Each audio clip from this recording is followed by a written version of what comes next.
Beauté balandi ya béton info ezali bongo ngai wa bino ritana kaja la beauté de la presse na pesi bino beauté fidèles internet téléspectateurs bozala kawana branché pendant la démission nanga na pesi beauté nanga amo boss rifin qui somba zola nanga basalam nanga ya trop basalam nanga ya trop hein na sans rival yanga basalam yangwana réalisateur caméraman nanga balobi biyumbu yimbu ya babiyu basalam nanga ya trop na Joël mobala pembe basalam nanga yangwana lelo lokola soldat du peuple nazali susu wana na yebeli bino moko ya mona mboka mais c'est justice auto ko betana ma solo o etali actualité ya mboka na biso mona mboka bonjour. Bonjour maman. Mais c'est justice santé ça va hein? Non non kimi ezali na ngolo nzambe pe na lira Fati Beton. Moni Fati Beton de makambo hein? Na biso ya ngonde makambo kongo ezotelema malemo malemo. Ok, mona mboka to moni rentrée parlementaire monsieur Bosso asengi ba traiter puis ba revoir calendrier pour na balwa pour na ngo mona mboka solo ba penza nini. Bon, premièrement d'abord pour la makambo etali calendrier électoral ngana zo kanisa que tout lobela ngo mois trop. Donc oyo asepeli na ye kokota te mutu kabaninga bakoti. Asepeli atika la makolo azo sa charisme na ye po batu baya kolanda ye. Tanga omona ke mutu keke komi musika. Ye mtaoza décision soit ya kolanda mbango azokima soit ya kosala ndenge nini. Mamba ba élection déjà elobami mois trop. Toyebi ke toza na kati ya démocratie lobi majorité ya mutu elobaka. Majorité nde la kisite ke unanimité po ezana bat musupe ba boyi na bango o ezolinga esalema wana. Alors ce que minorité faut que ça s'y met oyebi ke non na réussi na ko convaincre majorité ba tuté si confession religieuse bandimaki na bango makambo oyo ya entérinement ya choix ya kadima. Alors le col est en assemblée nationale boti koko seti makelele na ba média et sali makelele mboso le col aza président assemblée et assemblée nationale parlement bango mobimba ba sepeli ba entériner parce que côté tozo kende faut ba entériner banini oyo nini décision ya animateur a seni banda musala nango kalate photos za ba carte d'électeur kalate photo kende oh ba moni bango kizo toucher bango te ah bazela mukolo to na bango ekoka soki na lire nino bango ba kolinga ba memela Kongo menga na kanisi décision eza malamu pona mwana mboka mboso na moi oyo il faut toyeba déjà président seni toyeba banani ba ozala na kati yango nde mutu eza important. Ok, tout le monde chef de l'État qui peut rendre le dernier hommage na baba kingo daleki moko ya ba fondateur ya 13 parlementaires ya UDPS mais o elekela kinga itungisa ki mo bana mboka malgré tout na UDPS tout monde ki mo malili ezalaki on dirait badalaki ko ba perdre ki mutu te parti ezalaki ka malili bongo pona ngo zolo badini mo na mboka te UDPS azana malili te parce que wana za moko na biso. Bien que histoire esangani na mambo ebele histoire ezana ba meli molo nango ndenge ezaka ba ngomba ba monter na ba descendre papa Kyungu donc patriarche Kyungu aza moko ya ba parlementaire 13 parlementaires oyo ba adressa ki lettre na Mobutu ba fondateur ya UDPS toloba alors asepelaki na ye que nanzela na katikati atika na ye biso IDPS continuer asala makambo na ye azape nanzela na ye na makambo ya mabe ope pa salaki mais toyebi ke na suka vi na ye Tshisekedi arrivé au pouvoir pona biso kosangana na ye ayaki soutien oyo ayaki ko apporter na Tshisekedi Félix président de la République ezalaki soutien moko ya porteur d'espoir donc ezaki soutien moko ya ko réparer pe bambeba oyo yepe aza cité na kati ya histoire ya mboka na biso. Po bana mboka lobaki peut-être par rapport à ninga finga ka balu baza bangulu ndenge na peut-être IDPS ebweki na ngoko rendre ba dernier wana bato bazo encourager tribalisme to yebi ba côté ba utaka nulle part au kala omona IDPS asali marche na ye omoni ekolo moko ezotelemela ekolo mususu architecte ya ene na mboko batutu ba yebi eza Fayulu architecte ayeni pourquoi banda komba Fayulu yebani Kongo mobimba so tali ene mati mingi na kacha ba congolais donc ce que za mutu aza ayepi na kimba bokomone ke non te acteur wa sika Kongo ezui aza kana molimo ko sanga mais Fayulu daki moko ya bato ya UDPS nazo Fayulu aza mutu na biso ya UDPS te mais daki moko badaki na baba intienne malheureusement banda ko benga ma Tshisekediste po batu nyoso balandaki Tshisekedi baza bato ya UDPS te abanda ko benga ma Tshisekedi ma eshuwaki na école wana po oazo sala lelo ezo honorer nango mémoire Tshisekedi te Tshisekedi atikala ko kabola batu na bikolo te Tshisekedi atikala jamais ko sala o Fayulu azo sala lelo Fayulu azana ba militant te Fayulu azande na ba ene batu moko bazana na tribalisme na mkata makila na bango balakisi bizali na bango mpona kozonga na makambo etali nani Baba Kyungu nazoloba eloko eza important eza nini biso toyebi ke toperdre mutu oyo a servir pe de leçon eza nini soko osali mabe na vie eza trop tard te pour se rattraper tomoni ke ye naki mokolo na ye à comprendre que berere asalaki na passé bato bazo accuser ye ndenge asalaki mabe contre bakasa ye na nonande eza makambo eleka biso toyebi ke na temps oyo na avant kufa na mabe nyonso baye kokomela eza po andimi ko se repentir ba musuti lelo ba bongola mitema te ye abongoli mutema na kanti bato mususu ba comprenaki attitude na ye oyo adoptaki tango président Félix akoti na pouvoir bayebi kotala ke non papa wana ya solo abongolaki bizaleli yango sur base même ya soutien na ye ya président de la République yango moni bazui pour cible bazui ba membre à parti na ye pour cible IDPS a continuer toujours kotambola na INAFEC ba jeune o baza kuna INAFEC bayebi ke président zaka moko se fati béton azui ba honneur eza ya ye eza kuna eloko moko na zo bakisa awe zoloba na ba réseaux sociaux na bato abandoki balinga koluka biloko kolokota nini o basabote ye bake kosalela mozole ezanga tina mozole wana batongi yango selon ve ya famille na ye politique na famille biologique moto baponi plan ya kotongele mozole après ba financer ezate ke nino gouvernement provincial to Kiabula to Tshisekedi to banani moto bakendaki ko imposer kuna te ezaki na choix ya nani na ye donc bandokyo balingi kosila te bazokanisa ke makambo oyo eza pona ko avantage ka bango donc bapona ka baluka ba sujet mususu biso toyebi ke bango bayebi ke soki nani Baba Kyungu akufi na katanga Félix azate bayebaki balamusi nde ba leader mususu parce que kufa Baba Kyungu batu mususu bakotelema koleka wana donc soko mo imiyebi ke non na katanga oza na rien au ko apporter na peuple congolais yebaki bakatangi baze belé lelo baza déjà ya kotelema donc nga pona nga na kanti que Baba Kyungu to honorer ye na niveau au esengeli donc ba honneur oyo ba hommage au congolais au président de la République a pesier yango vraiment ezal motu ya pona biso. OK mwana mboko zolo bani pona internement ya seni zolo bandani ni pona yango bon makambo etali na seni seni eza indépendante ata bato musu baza ko attaquer yango balobi non makambo ya seni eza tout ça eza triqué ndenge bato musu bazokanisa yango la seni tant le président de la République Félix Tshisekedi a na pouvoir seni et ko fonctionner tendenge bande ko fonctionner lobby bato bazokanisa que seni oyakala oyo ezalaki cop ya basolo bato balie bambongo bato bazokende na seni bazotrike makambo ekotikala ka bongo wana bazomikosa na bango Tshisekedi azana besoin ko tricher ba élection te Tshisekedi asala kaida ba député que il faut qu'il y ait une élection mais ba élection il faut ezala ya malamu. La preuve est que le gouvernement déjà, sur base des experts, il ministre, il y a plan, il y a ONIP pour le recensement et l'identification de la population, il y a l'Institut national de statistique, il y a déjà programme na bango. Donc d'ici l'année prochaine, nous sommes déjà dans la carte d'électeur. Donc en 2023, nous avons les Congolais sont dans la carte d'identité. Et vous avez une élection spéciale parce que banda to wuti na makambo élection na mboko ba osa sebiso ka ba élection moko ba yebi nombre ya congolais te tozaka na ba carte d'identité te tozo voter na ba carte ni banda lelo te hein et banda lelo te bien sûr soki bango bazo boya ke Tshisekedi lelo ba salango ba yo salango tango Fayulu akoma président to pe Katumbi akoma président iza bando to buzoba donc muto azolo aola la olota ndoto buzoba eza ndenge moko na ndoto baba ko betela ngona nya ko yebisa nani eza distraction biso tozo continuer ko kende mboso abanga na eloko moko te congolais aboyi kadima te kadima pa azana choix ya IDPS te azana choix ya président de la République te aza choix ya bakimbangiste ndenge basenga na bango ba proposer mboso a lancer yango ba congolais baza contre te kadima wana c'est une phase za groupe ya batu oyo balingi na bango ba intérêt na bango mutu balingi bala tsamena ke congolais aza d'accord te na seni oyo ko chama parce que ceci patata bazole ki satan dialogue na mboko ekozala rasuté. OK mwana mboka tomoni archevêque Fulgence Muteba oyo asali campagne azo soutenir mwana mboka Moïse Katumbi alobi que na ancien régime katanga ezalaki bien par rapport à lelo alobi na Félix que il faut pas asakana la constitution pour ngozo loba nini mwana mboka na moni buzo bezo continuer ko salema na kati église catholique ba tozobenga ba biso tobenga ba talaku soki ba moni ke to saleli atalako trop moni ba bimisi moni wenge na kalendenge zalaki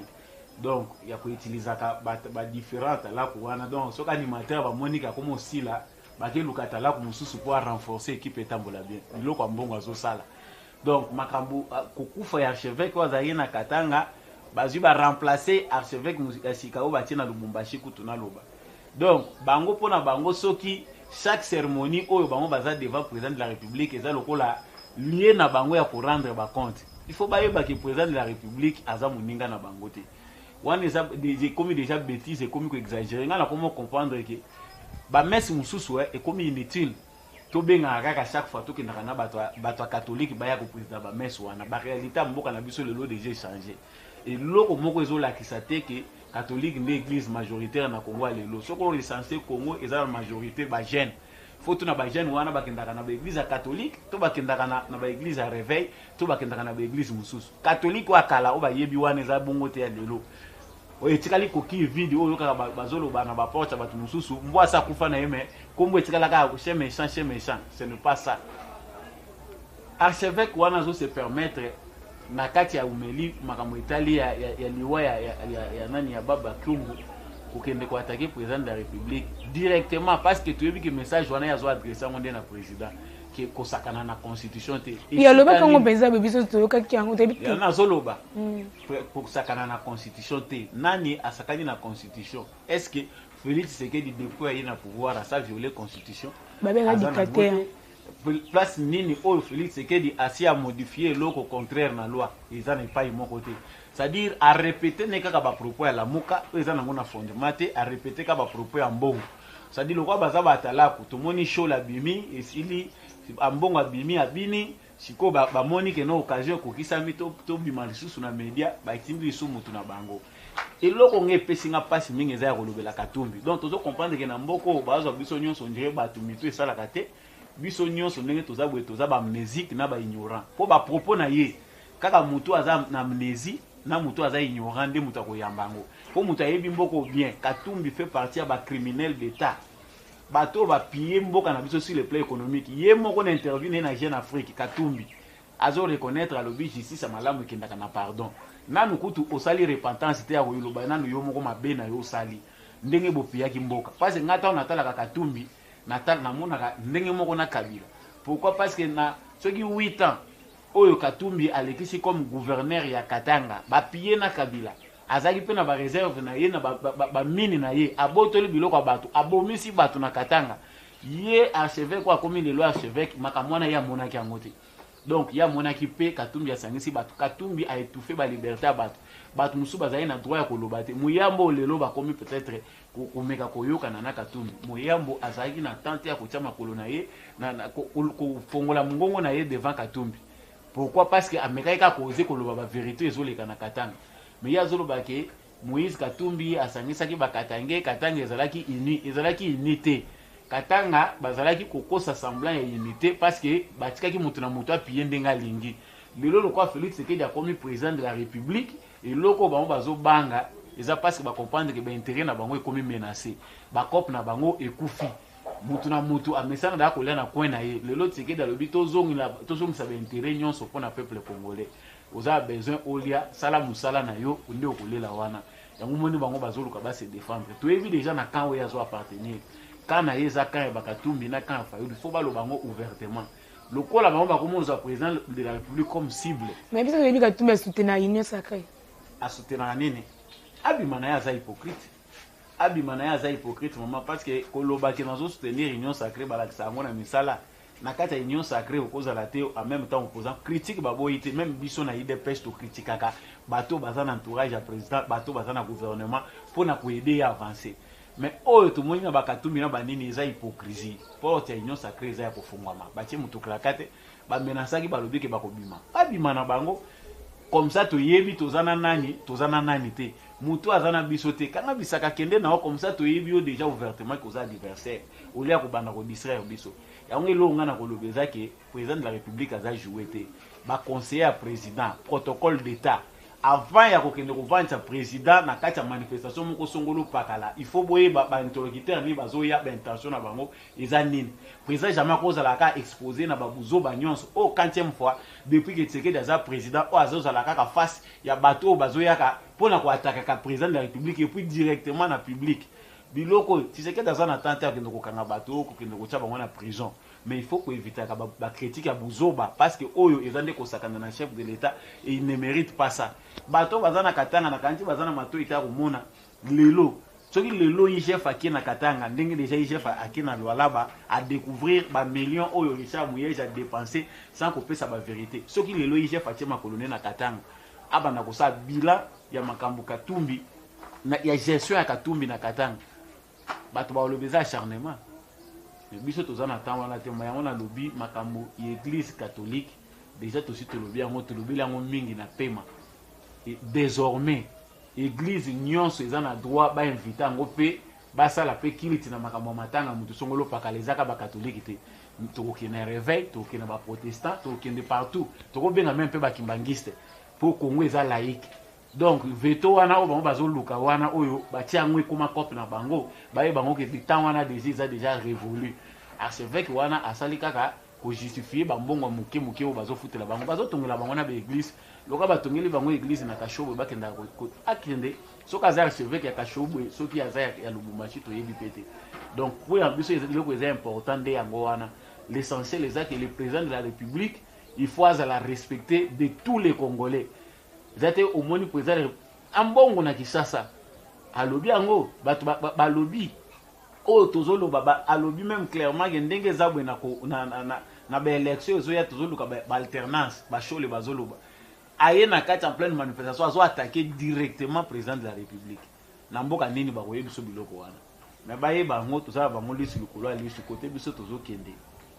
politique esi de changer soko oko se recadrer te biso toleka na biso yo otika na bosoto na yo. Ok, mwana mboka panique kotaki lobi Corneille nanga mwana mboka Corneille nanga malobi nzamba lobanga na bandenge belé sama ko interpeller na bandenge beto ebite soki za langage ya Nzambe to eza nini parce que courant il est normal makamno c'est qui normal mais ko kama mwana mboka Corneille nanga kanga mi 20 minutes na kati ya sansa wana pona ngo solo banini mwana mboka na seki nanu mama po eza na bato balinga kobongo na mitema te po ndenge yo molobi langage ya Nzambe ezalaka na bafashe vele moni Corneille nanga ba député nomaki ya ko nommer milimo ya ba congolais komi ko landeti na sincère les hommes n'ont pas sakana nango te moni bato mususu banyokoli biso na mboko so Tshisekedi lelo Tshisekedi a été élu président de la République moyen ko tricher élection Tshisekedi ezalaki te alongola po tuna ba voix Tshisekedi azwa bakisela Shadar Corneille nanga kaka kwa se polisa bata PPRD après a nommé bato a FCC a ko nommer ba député azo nommer bango ya ko nommer ndenge toza lelo majorité o lelo zo tungisa Tshisekedi to banda ko kusangisa ba majorité tozo zo ba ramasser par-ci par-là bazo pesa vision ya Tshisekedi passe likolo Corneille nanga c'est normal akanga na sincère nga to loba ngote to ko bomba ngote eza langage ya Nzambe ju mso okanga mabongo akufi tozo souhaiter liwate mais er yango se repentir asenga pardon na peuple congolais moni makila ba congolais o etangi batu belé bazolela député moko to voter était na circonscription na biso mais to moni akomi député nani anomaye Corneille nanga déjà dans la liste bato ba kozala ba député avant même que l'élection salima combien de députés à IDPS o ya kasa baza élu normalement na ba circonscription na bango mais bango ba kasa bango pona ko pesa majorité na bato ya FCC eza langage ya Nzambe mama je me souviens sincère ezo kangama to moni o ya kufaki awa ya nini abena ni malumalu tala liwa yeko kufa awa ngoi mulu na nani ko se repentir te na ndenga ke prison mais tala liwa oyo malumalu yeko kufa muté comme le roi thrombose ozo matabu ozo kita ozo mona ba makambo ezebele donc ozo mona ezo pesa biso pasi donc Corneille nanga ngai loko na kosenga na ye biso to souhaita batu liwate to za ba chrétien lelo na kosenga na ye temps ezananu a se repentir mbongo ya muyibi bele oya le élection oyo coûté cher na ba congolais loko l'élection nanga ezate 1 milliard na ba million likolo 1 milliard wana moyen ko to retracer ngo ezate eza na document moko justificatif te tozo yeba te ba achana bango ba biloko ba somba soki na Corée na ba nini aucun apport ba s'enrichir davantage quand tozo lo bango eza pona ngai na bureau na ye mobimba ba signe mususu eza ka ba signe de temps sozo tambolo bongo li motema te nzamba za na faso bela ko lakso ke avant le weya tika nzela malamu yango opona. Donc place azali soka koyoka biso soki ba opesa biso ba vidéo na ye ba yebisa ye a se repentir. Télévision nationale ezaka ofele soki mutu lokwa ye Corneille Nangaa alinga leka na télévision nationale pona kosenga bolimbisi na ba congolais matoi nyonso ba congolais za pona koyoka ye. Esprit de mort ezolanda ye ekotika ye soka sengi ba congolais pardon. Donc pour moi na kanti eloko eza important yango wana. Donc a se repentir na ye. Pour te éviter liwango ekoko bomele na mama makila ba congolais ebele ba kombo misa tutanga ngo to monaka ba liwa ba congolais bato ba kufa pona makambo ba élection. Soko utali na 2006 2005 2006 to moli malu bato ba kufa ebele ba congolais. Tuzoyeba ba militaire ebele ya opposition ba kufa pona makambo ba élection. To na 2011 ndenge moko ngo imulunda azo swana ole aza alata casquette ya président Seni azo swana nde na opposant akomi koloba ole a garantir ba transparence na suka nango ake kokota na ba oubliette bazui ba bombier ba bivanda to moni vérité e belo bombi na kati noko yo risto exploser pamba bazui nanga bache nanga yependa la kisa yependa kaza guerrier donc a organiser la élection na ndenga kisoda mais la détermination à tout un peuple pression azwa ki amona que cette fois-ci ceux qui berere ezali meki ko salema vraiment na ba ko supporter ngote yango monaki aide ya Nzambe na souhait ya ba majorité ba congolais sali ki a publié comme moi Tshisekedi mais biso to biki ba résultat wana ya ngote 4 millions ya pesa na Shadari wana za ya Shadari te ba voix ba Tshisekedi ba député ya pesi bango nazo bandela ngo luso za ba député ya IDPS na ba ndeko mususu o bazali na crédit na miso ya congolais donc yango mutu eza important mama bino mutu bozolo bana bitando na bino faut continuer ko yebisa ye abongola motema ba église ezebele ba bongola motema na ndenge ya solo yango pena ndete kokoloba. Ok, moi namboka mot de la fin na bato bazolanda o numéro de contact et avec na bato mususu bakoluka ba contacter. Mot de la fin ezali na bandeko bazolanda biso il faut ba comprendre que Congo est dans un virage na kati ya virage c'est pour ces aramakasi donc bato bazo comprendre mboka na lire ezokende bayebi que non bato bazobenga ngo crise mais za crise te ezande il faut ko comprendre que tozolongwa na trajectoire ya bondoki o batikela biso na Joseph Kabila poto kota na trajectoire a solo na Fati Beton donc surtout mesana ki mabe tamba yebisa o tika ko bina na gauche babina ka bongo te bina na droite o kanisa bazonyokola yo donc so biso tout changer ba mentalité na biso to kota na ligne normale mboke ko tambola nango bien donc félicitations à chef de l'état Fati Beton pour na ndenge tozo continuer ko avancer numéro ezali plus 243 82 349 65 26 plus 243 82 349 65 26. Merci na bino na vous allez qui wana branche pendant que la démission na bino moko boku kolanda mona mboka y a rien à commenter y a rien à ajouter bino moko bolanzier la pesi bino merci tout le temps na senga kala bino bo s'abonner massivement et puis bo partager ka émission na ngai pour ba oyo komeli bango te komela ka bango nde ko sala ke ngai ba bino la soldate du peuple na vous mela toujours wana la pesi bino merci ngai na bino to kutanika ka bongo bala sima na même émission la même chaîne bisous bayo.